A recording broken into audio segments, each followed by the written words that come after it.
السلام علیکم ورحمۃ اللہ وبرکاتہ نحمده ونصلی علی رسوله الکریم اما بعد فاعوذ باللہ من الشیطان الرجیم بسم اللہ الرحمن الرحیم رب اشرح لی صدری ویسر لی امری واحلل عقدۃ من لسانی یفقهوا قولی ان الحمد للہ نحمده ونستعینه ونستغفره ونعوذ باللہ من شرور انفسنا ومن سیئات اعمالنا من يهده الله فلا مضل له ومن يضلل فلا هادي له واشهد ان لا اله الا الله واشهد ان محمدا عبده ورسوله يا ايها الذين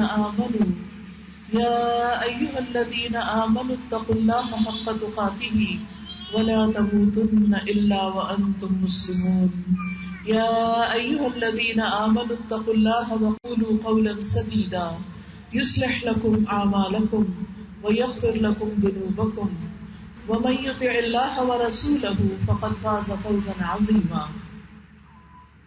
شادی کے اس مبارک موقع پر کچھ اسلامی تعلیمات کا ذکر کرنا، اپنے آپ کو یاد دہانی کرانا، یہ ہم سب کے لیے بہت ضروری ہے۔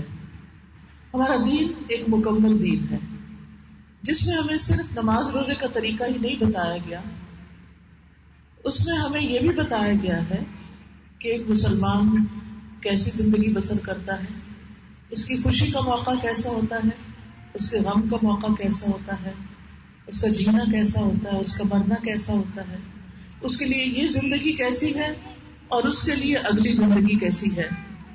اس لیے بہت ضروری ہے کہ ان سب کے بارے میں ہم علم حاصل کریں، ان سب کے بارے میں جانیں۔ آج ہم دیکھتے ہیں کہ ہر شخص پریشان ہے، ہر شخص کسی نہ کسی مشکل کا شکار ہے۔ اس کی بنیادی وجہ کیا ہے؟ ہم سب کے لیے یہ جاننا ضروری ہے کہ ہم اپنی زندگی کیسے گزاریں۔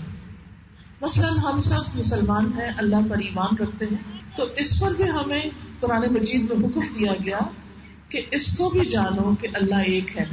یعنی صرف سنی سنائی بات پر یقین نہ کر لو کہ کسی نے تمہیں کہا کہ کہو اللہ ایک ہے تو بس اس پہ ایمان لے آؤ، وہ تو ہے، لیکن جانو کہ واقعی اللہ ایک ہے۔ یعنی اس چیز کا بھی علم حاصل کرو دلائل کے ساتھ، قرآن سے، کائنات سے۔ فَاعْلَمْ أَنَّهُ لَا إِلَٰهَ إِلَّا هُوَ، جان لو کہ اس کے سوا کوئی الہ نہیں، وہی معبود ہے، وہی ہمارا رب ہے، وہی ہمارا خالق ہے، وہی ہمارا مالک ہے، اسی کی طرف ہمیں لوٹ کر جانا ہے، اسی نے ہمیں پیدا کیا ہے، اسی کے ہاتھ میں ہماری زندگی ہے، اسی کے ہاتھ میں ہماری موت ہے، اور ہم ایک دن اس کے حضور میں حاضر ہونے والے ہیں۔ اس نے ہمیں یوں ہی بیکار یہاں نہیں چھوڑ دیا بلکہ امتحان کے لیے پیدا کیا، اور اس کے بعد وہ ایک دن ہمیں اپنی طرف واپس بلائے گا۔ اسی لیے ہم جب کوئی فوت ہو جاتا ہے تو کہتے ہیں انا للہ و انا الیہ راجعون، بے شک ہم بھی اللہ کے ہیں اور اسی کی طرف لوٹ کر جانے والے ہیں۔ تو یہ ایک بات یقینی بات ہے کہ ہم سب کی واپسی اللہ کی طرف ہے، لہٰذا اس بات کو میک شور کرنا چاہیے کہ اس زندگی میں ہم وہ کام کریں جس سے ہم اپنے رب کو راضی کر سکیں، جس سے وہ خوش ہوتا ہو، کیونکہ انسان قدرتی طور پر ان کاموں کو کرنے کی کوشش کرتا ہے جس میں اس کی اپنی ذات کی خوشی ہوتی، اپنا مزہ ہوتا ہے، وہ اس کو پریفر کرتا ہے کہ مجھے کیا اچھا لگتا ہے۔ لیکن ایک مومن یہ دیکھتا ہے کہ میرے رب کو کیا اچھا لگتا ہے، اس کو کیا پسند ہے، کیونکہ مومن اپنے رب سے ہر چیز سے بڑھ کر محبت کرتا ہے، تو جس سے محبت ہوتی ہے اس کی خواہش کا بھی خیال ہوتا ہے، اور یہ دیکھا جاتا ہے کہ وہ ہم سے کیا چاہتا ہے۔ تو آئیے دیکھتے ہیں کہ شادی کے موقع پر، شادی شدہ زندگی میں، ہسبینڈ وائف کے آپس کے ریلیشن میں ہمارا رب ہم سے کیا چاہتا ہے۔ سب سے پہلے جو آیات میں نے آپ کے سامنے پڑھی، یہ خطبہ نکاح کی آیات ہیں۔ خطبہ نکاح اللہ سبحانہ وتعالیٰ کی حمد و ثنا سے شروع ہوتا ہے۔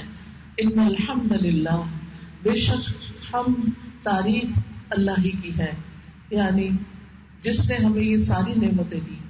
جو بھی کوئی چیز ہے آج ہمارے پاس، سب سے بڑھ کر خود ہماری اپنی زندگی، ہمارا وجود، ہمارا یہ جسم، اس میں پائی جانے والی بے شمار نعمتیں، چکھنے کی قوت، سونگنے کی قوت، دیکھنے کی قوت، سننے کی قوت، محسوس کرنے کی، خوشی محسوس کرنے کی، غم محسوس کرنے کی، درد کی، آرام کی، نیند کی، یہ سب کچھ کس نے دیا؟ یہ اللہ سبحانہ تعالیٰ ہی نے دیا. قرآن مجید میں آتا ہے وما بکم من نعمت فمن اللہ، تمہارے پاس کوئی بھی جو نعمت ہے وہ اللہ ہی کی طرف سے ہے. تو جب سب کچھ دیا اس نے ہے تو پھر تعریف بھی اسی کی کرنی چاہیے، کیونکہ جو بھی ہمیں دنیا میں فائدہ پہنچ رہا ہے دراصل اسی کے اذن سے پہنچ رہا ہے، اور جہاں وہ نہیں چاہتا روک دیتا ہے وہاں کوئی ہمیں فائدہ پہنچا نہیں سکتا. یہ وہی دعا جو ہم ہر نماز کے بعد پڑھتے ہیں کہ اللہم لا مانع لما اعطیت ولا معطی لما منعت ولا ينفع ذا الجد منک الجد، کہ اللہ کوئی روکنے والا ہے ہی نہیں جس کو تو عطا کر دے، اور جس کو تو روک دے اسے کوئی دینے والا نہیں. تو جو کچھ اس نے دیا ہے، جو کچھ ہمارے پاس ہے، یہ دراصل اس نے دیا ہے، اور اگر وہ چاہے تو اس کو روک بھی سکتا ہے. لیکن اگر اس نے روکا نہیں اور ہمیں عطا کیا تو ہمیں اس پر اسی کی تعریف کرنی چاہیے، اسی کا شکر ادا کرنا چاہیے، اس کی ناراضگی کی فکر کرنی چاہیے کہ کسی چیز سے وہ ہم سے ناراض نہ ہو. تو ان الحمد للہ نحمدہ، ہم اسی کی تعریف بیان کرتے ہیں. ونستعینہ، اور ہم اسی سے مدد چاہتے ہیں. ہم دن کی ہر نماز کی ہر رکعت میں سورۃ الفاتحہ پڑھتے ہیں، اور اس سورۃ الفاتحہ میں ایاک نعبد و ایاک نستعین پڑھتے ہیں کہ صرف تیری ہی ہم عبادت کرتے ہیں اور صرف تجھی سے ہم مدد چاہتے ہیں. ہمارے کوئی بھی کام ہو، کوئی بھی مشکل ہو، کوئی بھی تکلیف ہو، دکھ ہو، بیماری ہو، رنج اور الم ہو، ان سب چیزوں میں مدد اسی سے مانگی جانی چاہیے، اور سب سے پہلے اس کی طرف رجوع کرنا چاہیے. ہمارے یہاں ہوتا یہ ہے کہ جب ہم بندوں سے مایوس ہو جاتے ہیں، کوئی ہمارے لیے کچھ نہیں کر سکتا، پھر ہم اللہ سبحانہ تعالیٰ کی طرف راغب ہوتے ہیں.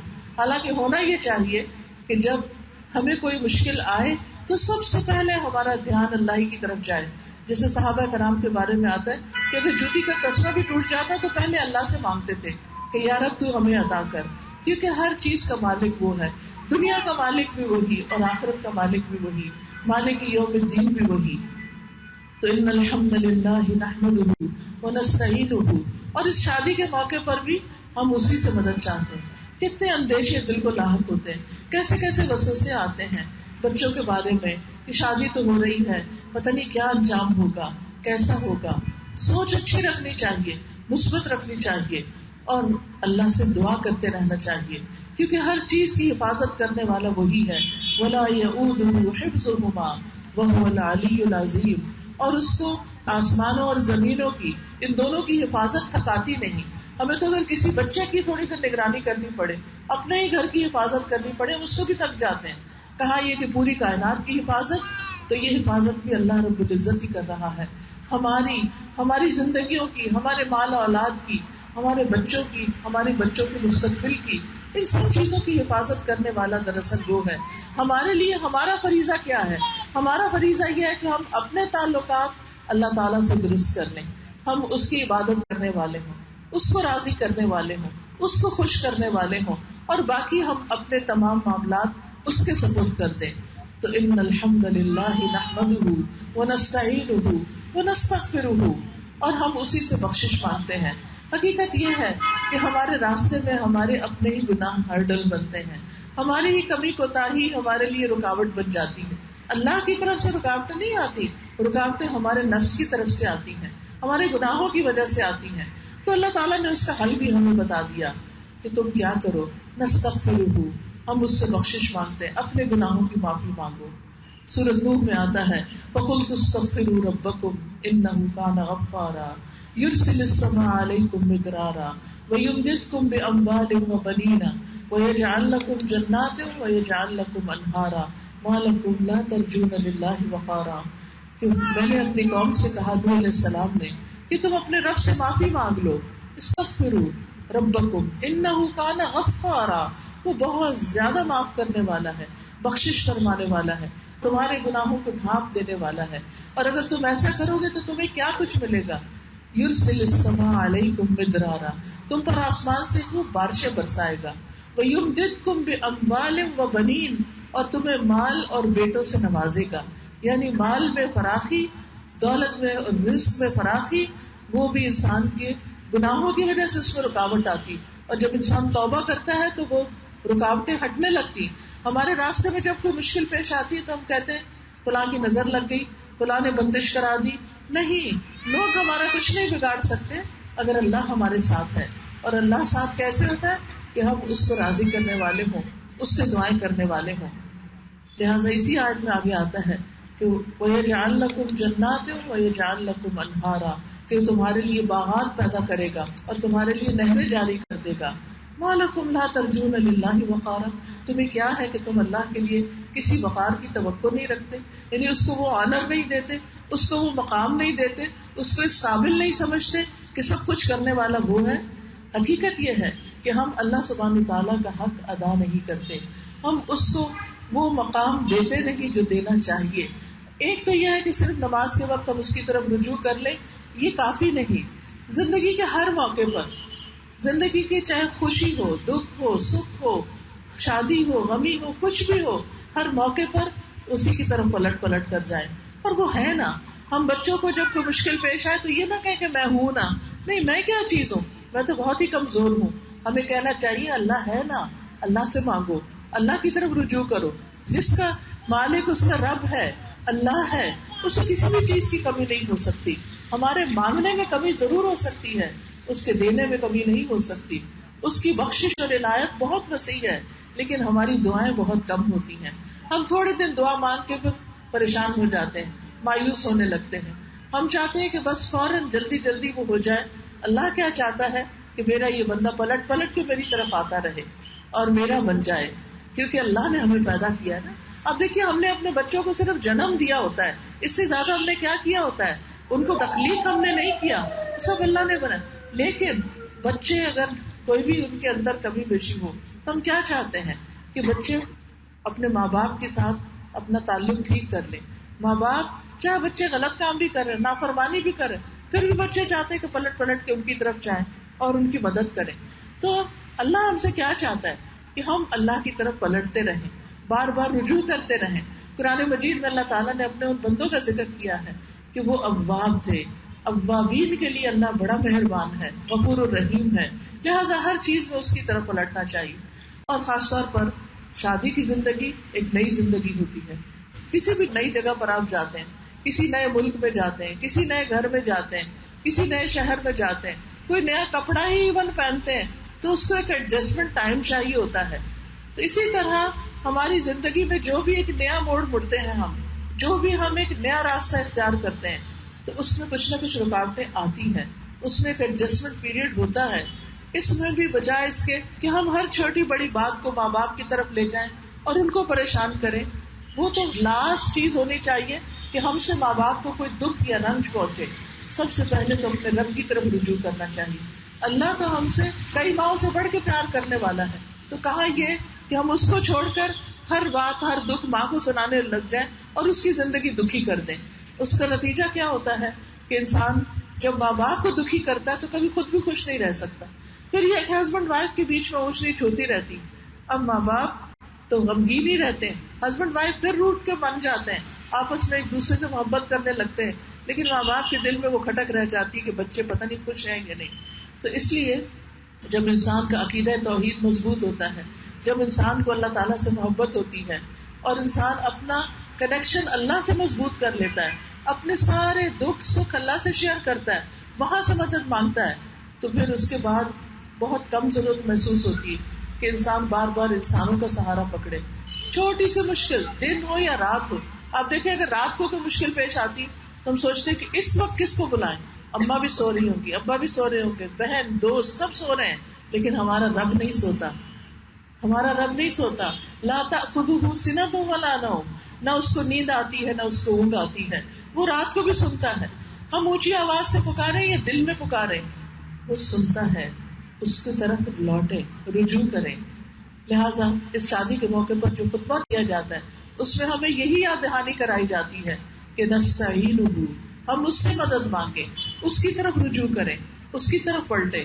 پھر اس کے بعد ہم دیکھتے ہیں کہ خطبہ نکاح میں کلمہ شہادت ہے, اشہد ان لا الہ الا اللہ اشہد ان محمد رسول اللہ, ایمان کی تجدید کی جاتی ہے ایک طرح سے. پھر اس کے بعد 3 آیات ہیں جن میں تقویٰ کا حکم دیا گیا ہے. تقویٰ کیا ہے؟ تقویٰ ہے اللہ کا ڈر, اللہ کی محبت, اس طرح کہ انسان جو کچھ کرے اللہ ہی کی خاطر کرے. اور پھر اللہ سبحانہ و تعالیٰ کے نزدیک سب سے عزت والا وہ ہے جو سب سے زیادہ تقوی رکھنے والا ہے. جو اللہ سے زیادہ ڈرتا ہے وہ اللہ کا زیادہ محبوب ہے، وہ اللہ کے زیادہ قریب ہے، اللہ تعالیٰ کی نگاہوں میں زیادہ عزت والا ہے. تو ان اکرمکم عند اللہ اتقاکم، نبی صلی اللہ علیہ وسلم نے فرمایا قیامت کے دن متقی لوگ میرے دوست ہوں گے. سبحان اللہ. نبی صلی اللہ علیہ وسلم نے تقوی والوں کو اپنا دوست کہا، اگرچہ وہ نسب میں قریب ہو یا نہ ہو، یعنی ان سے میری خون کی رشتہ داری ہے یا نہیں، لیکن وہ اپنے تقوی کی وجہ سے میرے زیادہ قریب ہوں گے. اور حقیقت یہ ہے کہ تقوی ہر نیکی کی جڑ ہے. تقوی ہمارے دل کو خوبصورت بناتا ہے، تقوی ہمارے اخلاق کو خوبصورت بناتا ہے، تقوی ہمارے ظاہری اعمال کو خوبصورت بناتا ہے، اور اس میں بندوں کے ساتھ معاملات کو بھی خوبصورت بناتا ہے. کیونکہ بندہ ہر کام اللہ کے لیے کر رہا ہوتا ہے. اگر اپنے ساس سسر سے اچھا سلوک کر رہا ہے، چاہے وہ نہیں بھی کر رہے، تو بھی اللہ کے لیے کر رہا ہوتا ہے. اسے پتا ہے کہ یہاں سے ریوارڈ نہیں مل رہا، لیکن میرا رب ریوارڈ دینے والا ہے، مجھے اس کا ریوارڈ مل کر رہے گا. جس شخص کو اپنی نیکی کے ریوارڈ کا یقین ہوتا ہے، وہ ہر جگہ نیکی کرنے کی کوشش کرتا ہے، وہ ہر جگہ نیکی کی ہی فکر کرتا ہے کہ میں برا کام نہ کروں، کیونکہ مجھے اس پر جزا یا سزا ملنے والی ہے. پھر اس کے بعد آپ دیکھیے کہ تقویٰ جنت میں داخل کرنے والا ہے. رسول اللہ صلی اللہ علیہ وسلم سے پوچھا گیا کہ لوگوں کو عام طور پر کون سی چیز جنت میں داخل کرتی ہے، تو آپ نے فرمایا اللہ کا تقویٰ اور اچھا اخلاق. یعنی ایک طرف دل میں انسان اللہ سے ڈرے، اور اللہ سے ڈرتے ہوئے کسی کو دھوکہ نہ دے، کسی کو نقصان نہ دے، کس کے ساتھ برا نہ کرے، اس کی غیبت نہ کرے، الزام تراشیاں اس پر نہ کرے، کیونکہ وہ اللہ سے ڈرتا ہے. تو ایسی صورت میں یہ شخص جو اللہ سے ڈر کے اپنی زبان کو روک کے رکھتا ہے وہ جنت میں جانے والا ہے. اور اسی طرح جس کا اخلاق اچھا ہے. اور اچھے اخلاق میں کیا ہے؟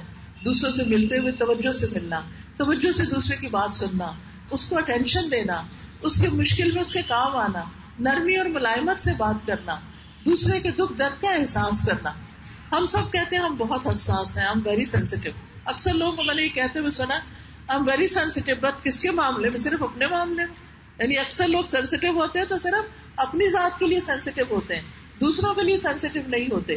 جبکہ اگر ہم دوسروں کے لیے سینسیٹیو ہو جائیں تو آپ دیکھیں گے کہ بہت ساری ہماری چیزیں خود بخود ٹھیک ہونے لگے. ہمارے اندر ایمپتھی ہونی چاہیے، دوسروں کی جگہ اپنے آپ کو رکھ کے دیکھنا چاہیے کہ اگر اس جگہ میں ہوں تو میں کیا چاہوں.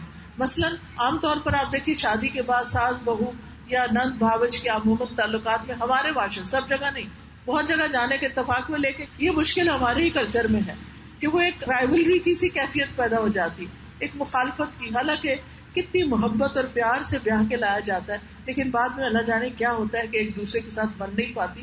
اور بہت سی شادیاں ہسبینڈ وائف کی مس انڈرسٹینڈنگ سے نہیں ناکام ہوتی، یہ گھر والوں کی انٹرفیئرنس سے. ادھر سے پیرنٹس لڑکی کی طرف سے انٹرفیئرنس کر رہے ہیں، ادھر سے سسرال والے بیٹے کو کچھ نہ کچھ پٹی پڑھا سکھا رہے ہیں. نتیجہ کیا ہے؟ ہسبینڈ وائف دونوں آپس میں ایک دوسرے سے پس کے رہ جاتے ہیں اور ان کا گھر بن نہیں پاتا. تو اس میں آپ دیکھیے کہ جو شخص اللہ سے ڈرتا ہوگا اور پھر دوسرے کے لیے وہ چاہے گا جو اپنے لیے چاہتا ہے. مثلاً ہماری جب شادی ہوئی تھی، یعنی ایک ساس اپنے طرف سے سوچے، میری جب شادی ہوئی تھی میرا دل کیا چاہتا تھا کہ میں سسرال میں جا کے رہوں، یہی دل چاہتا تھا. یا اپنا گھر ہو، اپنا شوہر ہو، گھر ہو، اپنی مرضی ہو، اپنی مرضی سے سو جاگو. کیونکہ شروع میں ہسبینڈ وائف کو اگر اکیلا تھوڑا چھوڑ دیا جائے تو زیادہ بہتر انڈرسٹینڈنگ ہو سکتی ہے. ٹھیک ہے اگر فائنینشیل ریزنز کی وجہ سے بچوں کو اپنے ساتھ رکھنا بھی پڑ رہا ہے تو بھی ان کو ایک اسپیس دینی چاہیے. اور جب کوئی ان سے کسی چیز کے بارے میں سوچے تو فوراً اپنی شادی یاد کرے، میرا کیا دل چاہتا تھا. اگر ان کے کپڑے بنا رہے ہیں تو سوچیں کہ میرا کیا اس وقت دل چاہتا تھا. زیور بنا رہے ہیں تو کیا دل چاہتا تھا. وہ کون سی کمی ہے جو آپ کی شادی میں رہ گئی تھی جس کو آج تک آپ سوچتے ہیں کہ ایسا نہ ہوتا. وہ اپنے بچوں کو وہ کمی نہ ہونے دیں. جب دوسروں کی جگہ پر ہم اپنے آپ کو رکھ لیتے ہیں تو بہت سے معاملے آسان ہو جاتے ہیں. اسی طرح بعض اوقات آنے والی بہو سے بہت ساری توقعات رکھی جاتی ہیں، بہت سی ڈیمانڈز ہوتی ہیں، اس کو یہ بھی کرنا چاہیے، اس کو یہ بھی کرنا چاہیے، اس کو یہ بھی کرنا چاہیے. آپ دیکھیے اپنے آپ کو وہاں رکھ لیں کہ آپ اپنے لیے کیا چاہیں گے کہ یہ سب کچھ آپ کو بھی ایسے ہی کرنا چاہیے جو آپ دوسرے سے تقاضا کر رہے ہیں. چھوٹی چھوٹی باتوں پر ہمیں شکایتیں ہو جاتی ہیں. تو جو شخص اچھے اخلاق والا ہے، اور آپ دیکھیے کہ اچھا اخلاق اس کا نہیں ہے جو گھر سے باہر اچھے اخلاق والا ہے. وہاں تو سبھی اچھے بن جاتے ہیں کیونکہ مجبوری ہوتی ہے. اگر آپ باہر اچھے نہیں ہیں تو کوئی آپ کو منہ نہیں لگائے گا، لیکن آپ اچھے تبھی اچھے ہیں جب آپ اپنے گھر والوں کے لیے اچھے ہیں. اور خصوصاً ان رشتوں کو جو بہت بدنام ہو چکے ہیں, ان کو نبھا کر دکھانا اصل کامیابی ہے. ہم ہیرو اس کو سمجھتے ہیں جو بڑے بڑے ملک فتح کر لیتا ہے, جو بڑے بڑے کارنامے کرتا ہے, لیکن میں سمجھتی ہوں خواتین میں ہیروز وہ ہیں جو اپنے سسرال سے بنا سکتی, جو اپنے ہسبینڈ کو خوش رکھ سکتی. اور عام گھرانوں میں وہ مرد ہیرو ہے جو اپنی بیوی اور اپنی ماں کا حق پہچانتا ہے اور دونوں کو ان کا مقام دیتا ہے. دیکھیں ہسبینڈ کی پوزیشن بھی بڑی نازک ہوتی, نہ وہ ماں کو چھوڑ سکتا نہ وہ بیوی کو چھوڑ سکتا, لیکن بعض اوقات بیویاں اور مائیں ہی اس بیچاری کی زندگی مشکل کر کے رکھ دیتی. ایک اپنی طرف کھینچتا ہے, دوسرا اپنی طرف کھینچتا ہے. تو اس کی جگہ بھی اپنے آپ کو رکھ لیں کہ ہم اپنے لیے کیا چاہیں گے. پھر اس کے بعد آپ دیکھیے کہ یہ جو شادی ہے اس کو اللہ سبحانہ وتعالیٰ نے اپنی نشانیوں میں سے ایک نشانی کہا. وَمِنْ آيَاتِهِ أَنْ خَلَقَ لَكُم مِّنْ أَنفُسِكُمْ أَزْوَاجًا لِتَسْكُنُوا إِلَيْهَا. اور اس کی نشانیوں میں سے ایک یہ ہے کہ اس نے تمہاری ہی جنس سے تمہارے لیے بیویاں پیدا کی, یعنی انسانوں میں سے تمہارے لیے بیویاں پیدا کی. کیوں پیدا کی, بیوی کیوں بنائی گئی؟ تاکہ تم ان کے پاس سکون حاصل کرو. ایک لڑکی کا سب سے پہلا فریضہ ایک شادی شدہ زندگی میں سب سے پہلی چیز جس کے لیے اللہ نے شادی بنائی ہے وہ کیا ہے کہ ہسبینڈ وائف کو ایک دوسرے سے سکون ملے. ہم اپنے گھروں کو پرسکون بنائیں. انسان دنیا کے کام کاج کرتے ہوئے تھک جاتا ہے, خصوصاً مرد حضرات باہر جا کر بہت مشکل کام ان کو کرنا پڑتے ہیں. اسی طرح عورتیں بھی اگر کام کرتی ہیں گھر میں اور گھر سے باہر, گھر میں اگر وہ صرف بچے بھی پال رہی ہیں تو زندگی بڑی مشکل ہے, سارا دن تھکا مارتے ہیں. لیکن شام کو جب ہسبینڈ وائف آپس میں ملتے ہیں, اچھی اگر باتیں کریں, ایک دوسرے سے پیار محبت کی بات کریں, ایک دوسرے کے آرام کا خیال کریں, ایک دوسرے کی ضرورت کا خیال کریں, تو آپ دیکھیں گھر جنت بن جائیں. لیکن جہاں انسان صرف اپنے ہی آپ کو آگے رکھے کہ میرا آرام, میرا سکون, میری خوشی, میرا سب کچھ, تو وہاں یہ سب کچھ ہو نہیں سکتا. دینے والوں کو ملتا ہے. اس کائنات کا اصول جو ہے گیو اینڈ ٹیک. جو دینے والے ہوتے ہیں ان کو دعائیں بھی ملتی ہیں اور ان کو واپس بھی ملتا ہے جو وہ اپنے لیے چاہتے ہیں. ایک ہے چھین کے لینا, ایک ہے اپنا حق چھیننا, اپنے حق کے بارے میں بڑے بڑے دلائل دینا اور دوسرے کو کنونس کرنے کی کوشش کرنا. اس سے کم ہی مسئلے حل ہوتے ہیں. دوسرا اگر مان بھی جائے تو دینے کو تیار نہیں ہوتا. دینے کے لیے ضمیر جگانا پڑتا ہے اور دل جیتنے پڑتے ہیں, اور وہ دل محبتوں سے جیتے جاتے ہیں. پھر آپ دیکھیے اللہ تعالیٰ فرماتے ہیں وَجَعَلَ بَيْنَكُمْ مَوَدَّةً وَرَحْمَةً, اس نے تمہارے درمیان محبت اور رحمت ڈال دی. یعنی تمہارے دلوں میں ایک دوسرے کے لیے محبت بھی ہے اور ایک دوسرے کے لیے ایک کنسرن اور کیئر بھی ہے.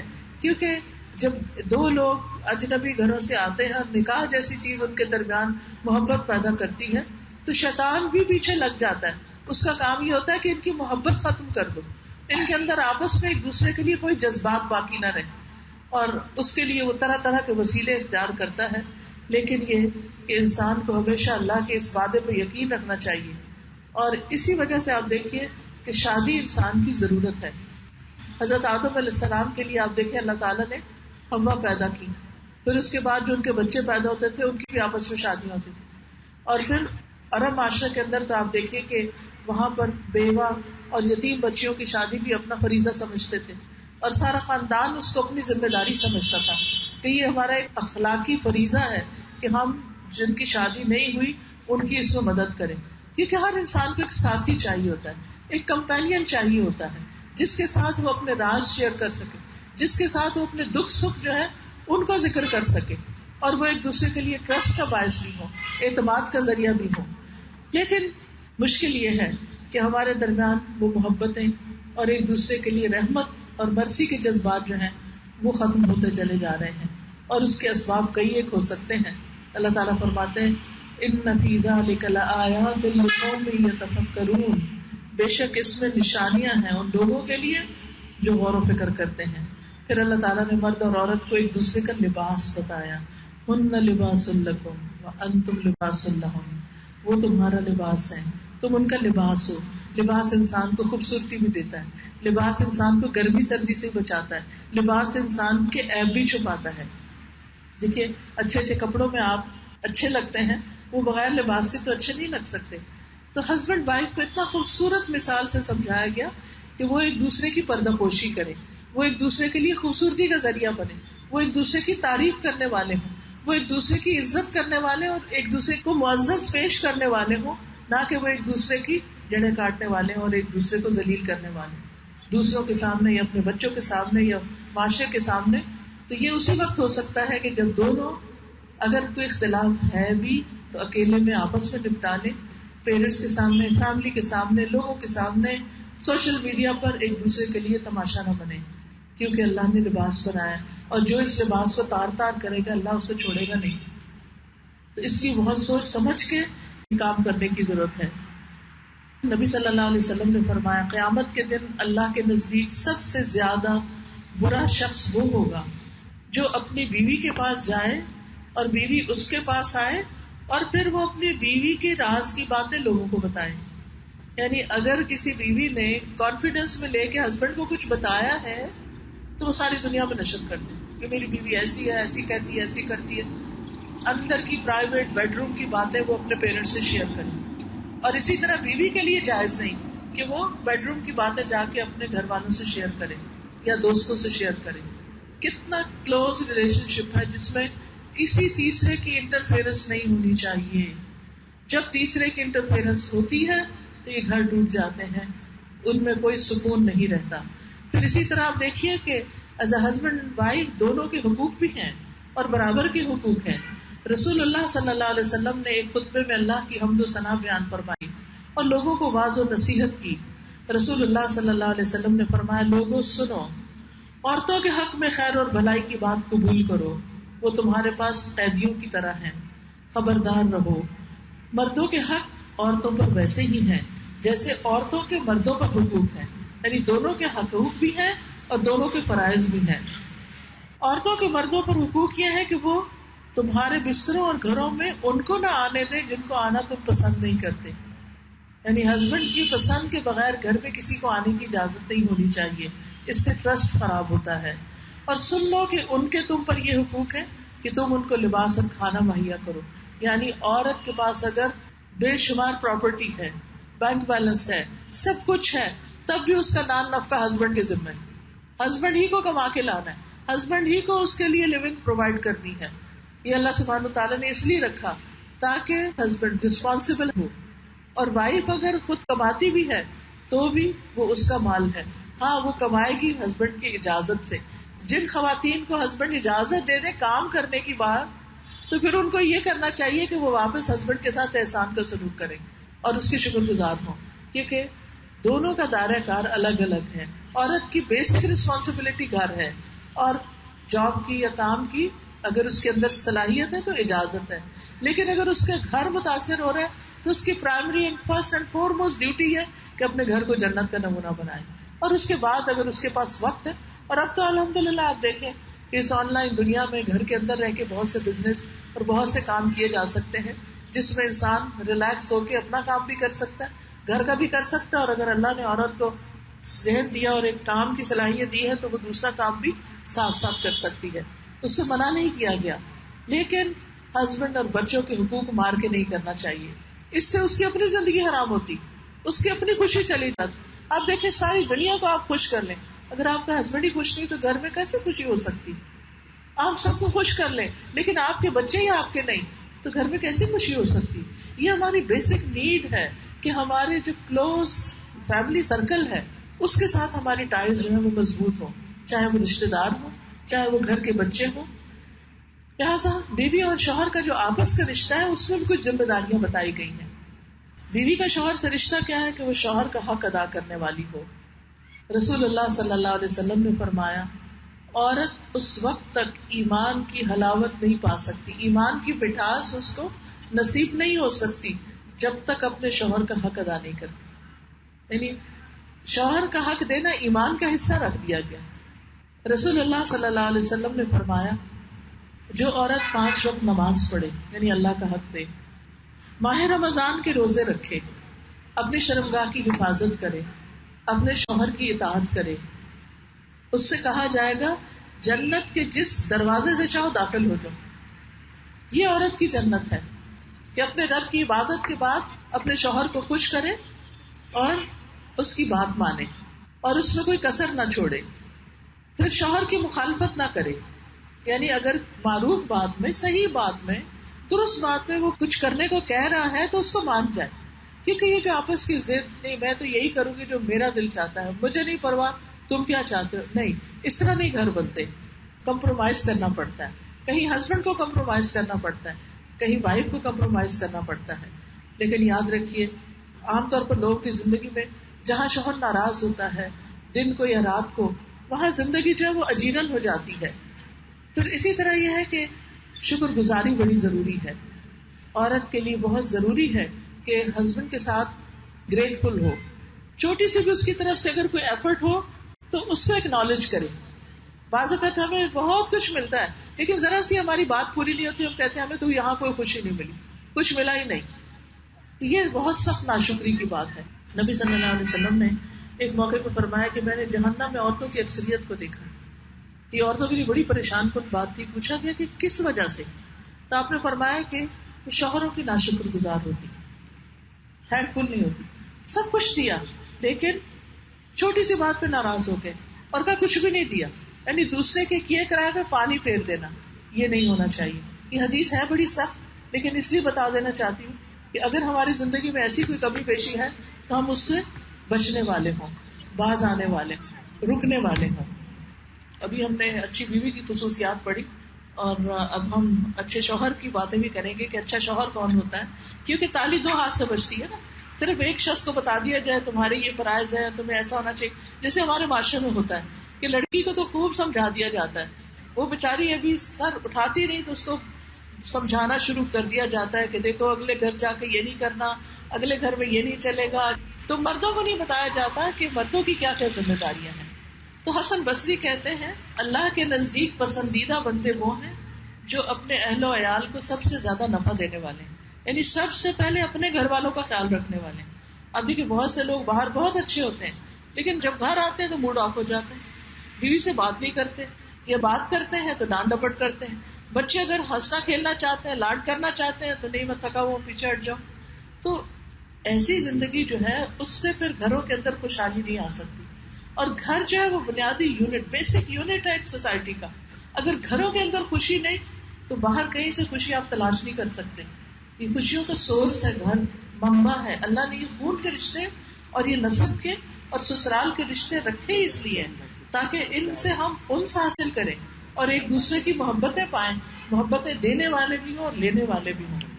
اسی طرح بہترین مرد اس کو قرار دیا گیا کہ جو بیوی سے اچھے اخلاق سے پیش آئے. ابو ہریرہ رضی اللہ عنہ کہتے ہیں کہ رسول اللہ صلی اللہ علیہ وسلم نے فرمایا ایمان کے لحاظ سے کامل مومن وہ ہیں جو اخلاق میں سب سے اچھا ہے. یعنی اچھا مومن کون ہے؟ جس کا اخلاق اچھا ہے. یعنی جب ایمان کی بات ہوتی ہے تو ایمان کے ساتھ ہم عام طور پر نماز، روزہ، حج، زکوٰۃ وغیرہ کی بات تو کر لیتے ہیں کہ یہ بڑا مومن ہے. کیوں ہے بھائی؟ نمازی ہے بڑا، ٹھیک ہے، بہت اچھی بات ہے.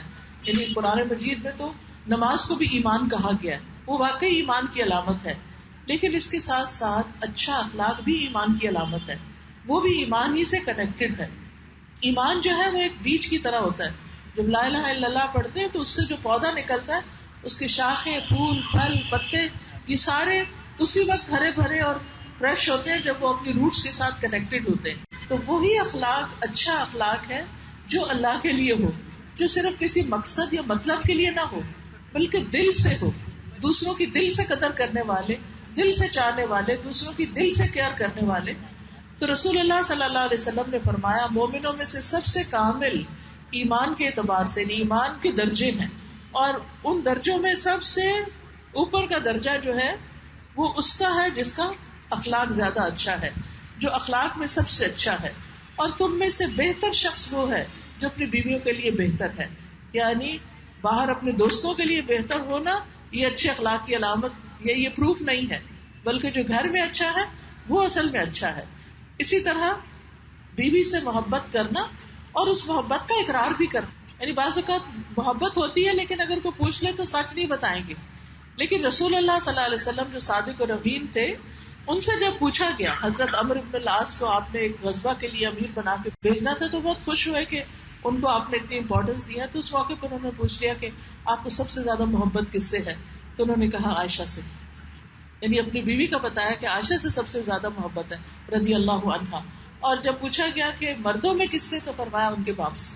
تو آج ہمارے مردوں میں سے کسی سے پوچھا جائے کہ تمہیں سب سے زیادہ محبت کس سے ہے، تو پہلے تو شاید سوچ میں پڑ جائے کہ محبت ہے بھی کسی سے کہ نہیں ہے، تو کس سے ہے. تو کتنے ہوں گے، یعنی حقیقت کی بات کر رہی ہوں، کتنے ہوں گے جو کہیں گے مجھے اپنی بیوی سے محبت، اور اگر کہیں تو واقعی وہ کرتے بھی ہوں اوپر اوپر سے نہ کہنے والے. تو یہ ہے ایمان کی علامت، گھر والوں سے محبت، اور اس محبت کو حلال اعلان کہنا کہ ہاں. وہ جب لوگ سنتے نا کہ گھر والوں کی اتنی کیئر کرتے تو پھر دوسرے جو شر پسند نیت خرابی رکھنے والے وہ قریب بھی نہیں آتے کہ آلریڈی ان کو تو اپنے گھر والوں کی اتنی چاہت اور فکر ہے تو ہمارا تو یہاں کوئی کام نہیں. ادروائز شیطان کو جب یہ پتا چلتا ہے کہ ہسبینڈ وائف کے بیچ میں کچھ کمی بیشی ہے تو وہ رکھنے ڈالنے کی کوشش کرتا ہے. پھر اسی طرح اچھا مرد وہ ہے جو بیوی کی اچھی عادات پہ نظر رکھے اور بری عادات کو نظر انداز کر دے. کوئی شخص پرفیکٹ نہیں، ہر شخص میں کچھ خوبیاں بھی ہوتی ہیں اور کہیں نہ کہیں کمی کمزوری بھی ہوتی ہے. ہم جب بہت پرفیکشنسٹ بن جاتے ہیں تو چاہتے ہیں کہ دوسرا شخص بس فرشتہ ہی ہو، اس میں کوئی کمی نہ ہو کسی طرح. یہ ہو ہی نہیں سکتا. یہ پرفیکشن تو جنت میں ہی ہو سکتی ہے، دنیا میں نہیں ہو سکتی. ہر انسان کو انسان سمجھے. اور انسانوں کے باپ جو تھے آدم علیہ السلام، ان سے کیا ہوا تھا؟ بھول ہو گئی تھی، جان بوجھ کے غلطی نہیں کی تھی، بھول ہو گئی تھی. تو انسان بھی بھولنے والا ہے، ہم سب بھولنے والے ہیں. بعض اوقات ہم جان بوجھ کے کسی کے حق میں کمی کوتاہی نہیں کرتے لیکن ہم بھول جاتے ہیں. تو ایسے میں دوسروں کا عذر قبول کر لینا، دوسروں کی بھول کو معاف کر دینا. کہ ہاں دیکھیے اب بچیاں جیسے شادی سے پہلے ان کی اپنی آزاد زندگی ہوتی ہے، مرضی سے سونا، مرضی سے جاگنا، صبح دیر تک سوئے رہنا، کبھی کھانا کبھی نہ کھانا، دوستوں میں زیادہ انوالو ہونا یا پڑھائی میں بہت زیادہ مصروف ہونا. اب ایک دم 360 ڈگری کا وہ چینج آتا ہے اور ہر چیز الٹ ہو جاتی ہے. شادی کے بعد کی زندگی بالکل مختلف ہوتی. اب اس میں ایڈجسٹمنٹ اور عادتوں کا نئے سرے سے بننا اٹ ول ٹیک ٹائم. کہا جاتا ہے، اسٹڈیز بتاتی کہ ایک عادت کو اول تو تبدیل ہی بڑی مشکل کیا جاتا ہے، اور اگر ہوتی بھی تو ایٹ لیسٹ 40 days اس کو چاہیے، ایٹ لیسٹ 6 weeks. اور ہم تو 6 دن نہیں گزرتے، ہفتہ نہیں گزرتا اور ہم آنے والی لڑکی سے بے شمار توقعات رکھ لیتے ہیں کہ وہ سب کچھ یعنی پرفیکٹ چیز کوئی ہوگی. ایکچولی ہماری توقعات یا ڈیمانڈ جو ہے ان کا لیول بہت ہائی ہوتا ہے. انسان اتنا برا نہیں ہوتا ہے، بہت بڑی بڑی توقعات اس کے لیے مشکلات پیدا کرتی ہیں. تو رسول اللہ صلی اللہ علیہ وسلم نے ہمیں اس بارے میں حکم دیا کہ کوئی مومن شخص کسی مومن عورت سے بغض نہ رکھے، یعنی اپنی بیوی سے نفرت نہ رکھو، دل میں نفرت پال کے نہ رکھو. اگر عورت کی ایک عادت ناپسند ہوگی تو کوئی دوسری عادت پسند بھی ہوگی، تو جو پسندیدہ عادت ہے اس کے بارے میں سوچو. پھر اسی طرح ہسبینڈ پہ یہ ذمہ داری عائد کی گئی کہ وہ اپنی بیوی پر خرچ بھی کرے. جسے پہلے ہی میں نے بتایا کہ اگر بیوی بہت ساری پراپرٹیز بھی اون کرتی ہے اور بہت سارے مال و دولت کی مالک ہے، وہ انڈیپینڈنٹ ہے فائنینشلی، پھر بھی ہسبینڈ کی رسپانسبلٹی ہے کہ وہ اس کو نان نفقہ پرووائڈ کرے، اس کے لیے ساری ذمہ داریاں لے. اور اس کو مرد کے حق میں صدقہ بتایا گیا. صدقہ وہ ہمارے یہاں بس ایک ہی نیگیٹو معنی میں استعمال ہوتا ہے، نہیں. صدقہ کا مطلب ہوتا ہے کہ اللہ سے اپنے وعدوں کو سچ کرنے کے لیے کہ اللہ ہم تیرے بندے تیری عبادت کرتے، تجھے راضی کرنا چاہتے، تو اللہ کی خوشی کے لیے کوئی کام کرنا، یہ صدقہ ہے. تو ہسبینڈ بیوی پر احسان جتا کے نہیں، اللہ کی خوشی کے لیے اللہ کا حکم سمجھتے ہوئے اللہ رب العزت کا جب اس پہ کچھ خرچ کرتا ہے تو وہ خرچ کرنا اس کے لیے صدقہ شمار ہوتا ہے. پھر اسی طرح رسول اللہ صلی اللہ علیہ وسلم نے یہ بھی فرمایا کہ جب آدمی اپنی بیوی کو پانی پلاتا ہے تو اسے اجر دیا جاتا ہے. تو ارباز بن ساریہ یہ حدیث بیان کر رہے تھے. وہ کہتے ہیں کہ جو ہی میں نے یہ حدیث سنی میں اٹھا، اپنی بیوی کو پانی پلایا اور جو سنا تھا وہ بھی اس کو بتا دیا. لیکن ہمارے ہاں تو اس کو مردوں کی عزت کے خلاف، شان کے خلاف سمجھا جاتا ہے کہ وہ بیوی کو کسی قسم کی کوئی چیز پیش کرے یا اس کی کوئی چھوٹی موٹی خدمت کرے. اسود کہتے ہیں کہ انہوں نے جب حضرت عائشہ سے پوچھا کہ نبی صلی اللہ علیہ وسلم اپنے گھر میں کیا کیا کرتے تھے، تو وہ کہتی ہیں کہ جب گھر میں ہوتے تھے تو گھر والوں کے کام میں ان کی مدد کرتے تھے. یہ اللہ کے رسول ہیں صلی اللہ علیہ وسلم، ان سے بڑی کس کی شان ہو سکتی ہے. لیکن وہ کہتے ہیں کہ آپ گھر کے کام کاج میں مصروف رہتے اور جب نماز کا وقت ہوتا تو نماز کے لیے اٹھ کھڑے ہوتے. اور یہ صحیح بخاری کی روایت ہے. اسی طرح آپ اپنی بیویوں کے شوق کا بھی خیال کرنے والے تھے. حضرت عائشہ کہتی ہیں میں گڑیوں کے ساتھ کھیلا کرتی تھی، میری سہیلیاں بھی آ جاتی تھی اور وہ بھی میرے ساتھ کھیل کود میں شریک ہوتی. اور جو ہی وہ رسول اللہ صلی اللہ علیہ وسلم کو آتے ہوئے دیکھتی تو چھپ جاتی. نبی صلی اللہ علیہ وسلم انہیں میرے پاس بھیجتے اور وہ میرے ساتھ کھیلنے لگتی. یعنی آپ دیکھیے کہ بیوی ہے اپنی دوستوں کے ساتھ کھیل رہی ہے. آج کی زندگی میں کوئی بھی ہابیز ہو سکتی ہے, کوئی بھی ایسے پروگرام ہو سکتے ہیں کہ جس میں کوئی بھی خاتون اپنی باقی فرینڈس کے ساتھ پارٹی کر رہی ہے, یہ کھیل رہی ہے, یہ کچھ بھی ایسی سوشل ایکٹیویٹی ہے, تو اس میں مرد کو مائنڈ نہیں کرنا چاہیے, اس کو اسپیس دینی چاہیے. پھر اسی طرح آپ حضرت عائشہ کی جائز فرمائشیں پوری کر دیا کرتے تھے. جابر بن عبداللہ کہتے ہیں کہ رسول اللہ صلی اللہ علیہ وسلم نرم دل آدمی تھے. حضرت عائشہ جب بھی آپ سے کسی چیز کی فرمائش کرتی آپ اسے پورا کر دیتے. تو کتنی بڑی خوبی ہے. تو بیوی کی فرمائشیں چھوٹی چھوٹی بازوں کی چیزیں ہوتی ہیں, لیکن جب ان کو پورا نہیں کرتے ہسبینڈ تو دل ٹوٹ جاتے ہیں. اور جب وہ دل ٹوٹ جاتے ہیں تو پھر رونا دھونا شروع ہو جاتا ہے. جب وہ رونا دھونا اکیلے نہیں رویا جاتا تو کسی اور کے کندھے پہ سر رکھ کے رویا جاتا ہے. پھر وہاں سے مسائل اور بڑے ہو جاتے ہیں. تو اس لیے اچھا ہسبینڈ جو ہے وہ اپنے گھر کے معاملات کو خود ہی سنبھال لیتا ہے. پھر اسی طرح نبی صلی اللہ علیہ وسلم کی عادت یہ تھی کہ آپ کبھی کسی کھانے میں عیب نہیں نکالتے تھے. اگر پسند ہوتا تو کھا لیتے, نہیں پسند ہوتا چھوڑ دیتے. لیکن یہ نہیں کہتے تھے یہ کیا پکایا تم نے, یہ کیا کیا تم نے, جس طرح عام طور پر ہماری عورتوں کو تانے ملتے رہتے ہیں. اس طرح کی کوئی چیز آپ صلی اللہ علیہ وسلم کے اخلاق میں نہیں تھی. تو اچھا اخلاق دنیا اور آخرت کی ساری جو بھلائیاں ہیں وہ سمیٹ لیتا ہے. اسی طرح ساس کے ساتھ رشتہ ماں جیسا ہونا چاہیے. ٹھیک ہے ہماری اصل ماں تو وہ جس نے جنم دیا, لیکن جس نے ہمارے شوہر کو جنم دیا اور اس کو تکلیفیں اٹھا کر دعائیں کر کر کے پالا اور اس کو بڑا کیا اور اسے کسی قابل بنایا, آخر اس کا بھی تو کچھ حق ہے نا. تو اس کے ساتھ محبت والا رشتہ ہونا چاہیے. رسول اللہ صلی اللہ علیہ وسلم نے فرمایا مومن محبت کرتا ہے اور اس سے محبت کی جاتی ہے. اس بندے میں کوئی خیر نہیں جو نہ محبت کرے نہ اس سے کوئی محبت کرے. اور لوگوں میں سے بہترین وہ ہے جو ان کے لیے سب سے زیادہ فائدہ مند ہے. تو جو خاتون فائدہ مند ہے, فائدہ پہنچاتی ہے اپنی صلاحیتوں کے ساتھ, خدمت کے ساتھ, اسکلز کے ساتھ, اس کی قدر و قیمت زیادہ ہے بنسبت اس کے کہ انسان صرف دوسروں سے اپنے حق لینے کی ڈیمانڈ کرتا ہوں. پھر اسی طرح مومن مومن کی عزت کرتا ہے, اس کو ذلیل نہیں کرتا. تو سامنے بھی عزت دینی چاہیے اور پیچھے بھی. جب کوئی پوچھ بھی لے کے کیسے ہے سسرال, تو ان کی اچھی باتیں یاد کر کے انسان کے بہت اچھے ہیں, یہ بھی خوبی ہے, یہ بھی خوبی ہے. ان کی کمزوریاں نہ بیان کرے. ہمارے یہاں عموماً یہ ہوتا ہے کہ خوبیاں تو بلا دی جاتی ہیں اور کمزوریوں کا رونا رویا جاتا ہے. یہ ناشکری ہوتی ہے, اور جب انسان ناشکری کرتا ہے تو اس کا نتیجہ پھر کیا ہوتا ہے, اپنی ہی دل کی خوشیاں چلی جاتی ہیں. پھر یہ ہے کہ ان کا حق پہچاننا چاہیے. رسول اللہ صلی اللہ علیہ وسلم نے فرمایا جو ہمارے چھوٹوں پر شفقت نہیں کرتا اور بڑوں کا حق نہیں پہچانتا وہ ہم میں سے نہیں. تو بڑوں کی عزت اور چھوٹوں کے ساتھ اچھا سلوک. پھر نبی صلی اللہ علیہ وسلم نے فرمایا اللہ نے تم پر ماں کی نافرمانی کو حرام قرار دیا ہے. پھر اسی طرح داماد اور بہو وغیرہ جو ہیں ان کے بھی خوبیوں پر نظر رکھنا اور ان کے اچھے کام پہ تعریف کرنا. نبی صلی اللہ علیہ وسلم نے اپنے داماد ابو العاص کا ایک دفعہ ذکر کیا اور لوگوں کے سامنے مجمع میں اس کی تعریف کی اور خوب تعریف کی. آپ نے فرمایا اس نے مجھ سے بات کی تو سچ کی, وعدہ کیا تو پورا کیا. اور اس کے پیچھے ایک لمبی محبت کی کہانی ہے جو حضرت ابو العاص اور حضرت زینب کے درمیان تھی کہ کس طرح نبی صلی اللہ علیہ وسلم نے ان کا لحاظ رکھا. وہ مسلمان نہیں ہوئے تھے, جنگ بدر میں پکڑے گئے. حضرت زینب نے اپنے وہ ہار بھیجا ان کو چھڑانے کے لیے جو ان کی والدہ نے ان کو دیا تھا. اس ہار کو دیکھ کے آپ کو حضرت خدیجہ بہت یاد آئی, آپ رو پڑے. اور پھر صحابہ نے وہ ہار جو تھا اپنے ان کے مشورے سے وہ ہار جو ہے حضرت زینب کو واپس کیا.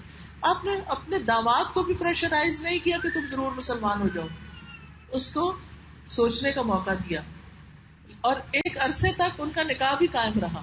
پھر ایک وقت آیا جب اللہ کا حکم آ گیا کہ اب یہ رشتے قائم نہیں رہ سکتے, اور پھر جب وہ مسلمان ہوئے تو دوبارہ ان کو شادی بھی کر کے دے دی. پھر حضرت فاطمہ اور حضرت علی کے ساتھ کتنا محبت کا معاملہ تھا, کس طرح آپ ان کا خیال رکھتے ہیں, ان کو نماز کے لیے جگانے کے لیے جاتے ہیں. حضرت علی سے روایت ہے کہ کس طرح آپ صلی اللہ علیہ وسلم جب ان کی خبر لے حضرت فاطمہ آئی, آپ گھر پہ نہیں تھے, آپ صلی اللہ علیہ وسلم سے پوچھنے کے لیے گئے کہ کیوں آئی تھی, تو جا کر ان کے بیچ میں بیٹھ گئے. ایک طرف حضرت علی تھے, حضرت فاطمہ تھی, اور آپ نے جب اپنے پاؤں لمبے کیے تو حضرت علی کہتے ہیں کہ آپ کے پاؤں کی ٹھنڈک اب بھی میں اپنے سینے میں محسوس کرتا ہوں. یعنی کتنے ریلیکس ہو کے اور ایک فیملی ماحول کے اندر محبت کے ساتھ. پھر آپ ان کو پیار سے بلاتے تھے, کہتے تھے کہ چچا کے بیٹے کہاں ہیں, کیونکہ ابو طالب کے بیٹے تھے حضرت علی اور ان کے کزن بھی تھے. پھر اسی طرح یہ ہے کہ حضرت ابراہیم کے بارے میں آتا ہے کہ کس طرح جب حضرت اسماعیل کی شادی ہوئی اور ان کی بہو جو تھی ان سے جب انہوں نے آ کے حال چال پوچھا، ان کو کس طرح برکت کی دعائیں دی. پھر اسی طرح نند کے ساتھ رشتہ بہت اچھا ہونا چاہیے. حضرت جابر کی بہت ساری بہنیں تھیں، والد شہید ہو گئے، تو جب اپنی شادی کی تو ایک بڑی عمر کی عورت سے شادی کی تاکہ وہ ان کی بہنوں کی کیئر کر سکے، اور اپنے جذبات کی قربانی دی صرف اپنی بہنوں کی خاطر. پھر اسی طرح بہن بھائی کے رشتے کو خراب نہیں کرنا چاہیے. یعنی لڑکی کے اوپر بھی ذمہ داری عائد ہوتی ہے کہ وہ شوہر کی بہنوں کی رسپیکٹ کرے اور ان کی چھوٹی چھوٹی باتوں پہ شکایت کر کے تعلقات نہ خراب کرے. دیور کا رشتہ ایسا ہے کہ جس میں احترام ہونا چاہیے لیکن کیئرفل بھی ہونا چاہیے.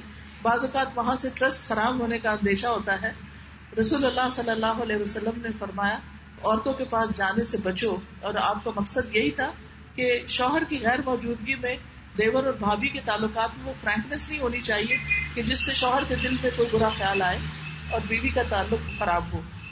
پھر باقی بھی سارے گھر والے، فیملی، برادری، ان سب کو آپس میں ایک دوسرے سے محبت کرنی چاہیے. رسول اللہ صلی اللہ علیہ وسلم نے فرمایا مومن مومن کا آئینہ ہوتا ہے. ایک مومن دوسرے مومن کا بھائی ہے، اس کے سامان کی حفاظت کرتا ہے اور اس کی غیر موجودگی میں اس کا دفاع کرتا ہے، سامنے بھی پیچھے بھی اس کی عزت کی حفاظت. پھر اسی طرح تحفے تحائف کا تبادلہ. نبی صلی اللہ علیہ وسلم حضرت خدیجہ کی سہیلیوں تک کو تحفے بھیجا کرتے تھے. کچھ بکری وغیرہ ذبح کرتے یا کوئی چیز ہوتی تو اتنا زیادہ خیال رکھتے ہیں، احسان والا رویہ اختیار کرتے ہیں. دیکھیے جہاں ایک طرف ہم اچھا کرتے ہیں نا، وہاں دوسری طرف ہمیں درگزر بھی کرنی چاہیے. چھوٹی چھوٹی چیزوں سے اگنور کر دینا چاہیے، ان کو لے کے بیٹھ نہیں جانا چاہیے. پچھلی ساری سٹوری دوبارہ سے ریوائز نہیں کرنی چاہیے، فلاں موقع پہ یہ کیا، فلاں پہ. بعض اوقات مجھے بڑی حیرانی ہوتی ہے کہ لوگ دوسروں کے برے سلوک کو اتنا میٹیکولسلی یاد رکھتے ہیں کہ شادی کے پہلے دن یہ ہوا، دوسرے دن یہ ہوا، ہفتے بعد یہ ہوا، مہینے بعد یہ ہوا، سال بعد یہ ہوا، بچہ پیدا ہونے پہ یہ ہوا، فلاں پہ ہوا. اللہ اللہ، اتنی باتیں یاد کیسے؟ یہ بھلائی کیوں نہیں اب تک؟ کیونکہ وہ پہلی یاد ہوتی ہیں، دو چار اور ساتھ ایڈ آن ہوتی ہے، چلی جاتی ہیں، کبھی تعلق ٹھیک نہیں ہو سکتا. درگزر کرے، معاف کرے، جانے دے، پھر اس میں بھی خیر ہوگی. کوئی بات نہیں، انسان ہے، ہم بھی تو غلطی کرتے ہیں. یعنی بظاہر صبر کڑوا ہے لیکن اس کی مٹھاس بڑی دیر پا ہے. لیکن بے صبری بظاہر وہ بڑا ریلیکسیشن ہوتی ہے انسان کو، لیکن اس کے اثرات بڑے خراب ہیں. اور ان سب چیزوں رشتوں کو قائم رکھنے کے لیے زبان کی حفاظت اور ایک دوسرے کی عزت آبرو کی حفاظت، بدگمانی نہ کرنا، غیبت نہ کرنا، عیب تلاش نہ کرنا، یہ بڑا ضروری ہے. اور سب سے آخر میں یہ کہ اللہ سے خوب دعائیں، کیونکہ آپ دیکھیے شیطان ہمارا دشمن ہے. ہم اپنی کوششوں سے صرف کامیاب نہیں ہو سکتے جب تک اللہ کی مدد نہ ہو. تو اس لیے بہت ضروری ہے کہ اللہ سے دعائیں کرتے رہیں. حضرت اسماء بنت امیس کہتی ہیں کہ رسول اللہ صلی اللہ علیہ وسلم نے مجھ سے کہا کیا میں تمہیں ایسے کلمات نہ سکھاؤں جن کو تم پریشانی کے وقت پڑھا کرو. وہ کلمات ہیں اللہ اللہ ربی لا اشرک بہ شیئا، اللہ اللہ میرا رب، میں اس کے ساتھ کسی کو شریک نہیں کرتی. غم کے وقت انسان اگر یہ جملے دہرانے شروع کرتے تو اس کا غم چلا جائے گا. اسی طرح غم کی اور دعائیں بھی ہیں، اور انسان خصوصاً ربنا ھب لنا من ازواجنا وذریاتنا قرۃ اعین وجعلنا للمتقین اماما، اس کی دعا کرتا رہے. سبحانک اللہم وبحمدک اشہد ان لا الہ الا انت استغفرک واتوب الیک. السلام علیکم ورحمۃ اللہ وبرکاتہ.